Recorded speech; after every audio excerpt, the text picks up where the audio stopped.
साथियो, शिक्षक वर्ग प्रत्येक देशासाठी खूप अति आवश्यक असते आणि शिक्षकामुळेच देश अग्रेसर असते, सामोर जाते.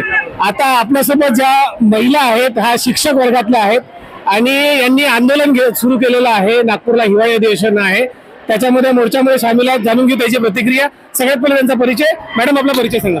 माझं नाव आहे आशा जुवार आणि मी नरखेड पंचायत समितीतून त्या सरकार विरोधात जो मोर्चा आज काढलेला आहे, वाजून दे रे, त्याच्या विरोधात मी या मोर्चात सहभागी झालेले आहे. आमच्या ज्या मागण्या आहेत की सरकारने टीईटी परीक्षा रद्द करावी आणि शिक्षण सेवक जे पद्धत आहे ती पण रद्द करावी आणि ऑनलाईन कामे ही बंद करावीत. ऑनलाईन कामाचा आमच्यावर खूप मोठा बोज आहे आणि आम्हाला फक्त शिकू द्यावं आणि आमचं जे काम आहे शिक्षण देण्याचं हे कार्य आम्हाला करू द्यावं. कारण हे पुण्याचं कार्य करताना आम्हाला आता या सरकारने लागलेल्या धोरणामुळे बऱ्याचशा अडचणी देत आहे. तरी पण माझी शासनाला एकच मागणी आहे की हे सगळ्या आमच्या मागण्या मान्य कराव्या आणि आम्हाला फक्त शिकू द्यावं. धन्यवाद. सरकार शिक्षणाचं निजीकरण करते असं लोकांचं म्हणणं आहे, याबद्दल तुमचं काय मत आहे? बरोबर आहे. लोकांचं जे म्हणणं आहे की खाजगीकरण होऊन राहिलं, हे सर्व स्तरात होऊन राहिलं आणि शिक्षणाचं जर खाजगीकरण झालं तर हा देश दडीला गेल्याशिवाय राहणार नाही. शिक्षण ही मूलभूत गरज आहे आणि डॉक्टर बाबासाहेबांनी जो पाया रचलाय, शिका, संघटित व्हा आणि संघर्ष करा, त्याच उक्तीनुसार आज आम्ही इथे शिक्षित असून संघटित झालो आणि आमच्या मागण्यासाठी इथे आम्ही संघर्ष करीत आहोत. तरी शासनाने आमच्या ज्या मागण्या आहेत त्या त्वरित मागण्या मान्य कराव्या आणि पुन्हा मी हेच म्हणेन की आम्हाला फक्त शिकू द्या. एक महत्वाचा प्रश्न आहे की सरकारी शाळा बंद करण्याच्या तयारीमध्ये सरकार आहे, त्याबद्दल तुमचं काय मत आहे? माझं त्याबद्दल दुमत आहे की सरकारी शाळा ह्या बंद झाल्या पाहिजे. हे जरी शासनाचं धोरण असलं तरी शाळा ह्या बंद आम्ही होऊ देणार नाही आणि याच कशा बंद होऊ देणार नाही? आता जो हा मोर्चा आहे या मोर्चाच्या माध्यमातूनच हे चित्र दिसत आहे की सरकारी शाळा बंद होऊ नये आणि त्या जर झाल्या तर भविष्यात खूप. पण प्रायव्हेट शाळेमध्ये प्रलोभन देऊन प्रायव्हेट शाळेत फोपावून राहिलेल्या आहे.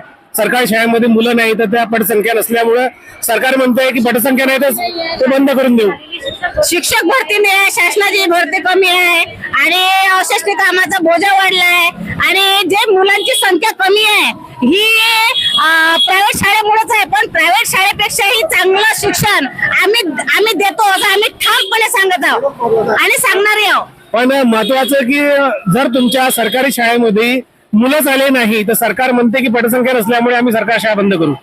असं शक्यच नाही, कारण शासनाचा एक पहिला GR आहे की गाव तिथे शाळा. असं जर झालं तर सरकारच्या विरोधात प्रत्येक पालक उतरेल, कारण प्रत्येकाची एवढी आर्थिक बाजू मजबूत नाही की तो प्रायव्हेट शाळेत शिकू शकणार. कारण आम्ही आता ग्रामीण स्तरावर नोकरी करतो आणि ग्रामीण स्तरावर नोकरी करत असताना आम्हाला माहित आहे की त्या मुलांना किती कष्ट म्हणजे त्यांच्या आई वडिलांना किती कष्ट करायला लागतात. बरं झालं शासनाने एक चांगलीच योजना म्हणा की ती खिचडीची योजना आणली, PM पोषण आहार, त्यामुळे मुलं पोटभर जेवू. महत्वाचा लोकांचा आरोप आहे की सरकारी शाळेमध्ये जे शिक्षक शिकवतात ते शिक्षकच आपल्या मुलांना सरकारी शाळेमध्ये शिकवत नाही, याबद्दल तुमचं काय मत आहे? हे जरी सत्य असलं तरी सरकारी मी आधीच बोलले की ज्यांच्याकडे आर्थिक परिस्थिती चांगली आहे त्यांचेच मुलं कॉन्व्हेंट मध्ये जातात. आता आमची परिस्थिती समजा एक चांगली आहे, त्याच्यामुळे आमचे पोरं कॉन्व्हेंट मध्ये जातात. यालाही एक हे म्हणजे उदाहरण आहे की चुकीचा आरोप तर आहेच, पण उदाहरण असं आहे की ज्या गावात आम्ही नोकरी करतो त्या गावात माननीय बंड साहेब म्हणतात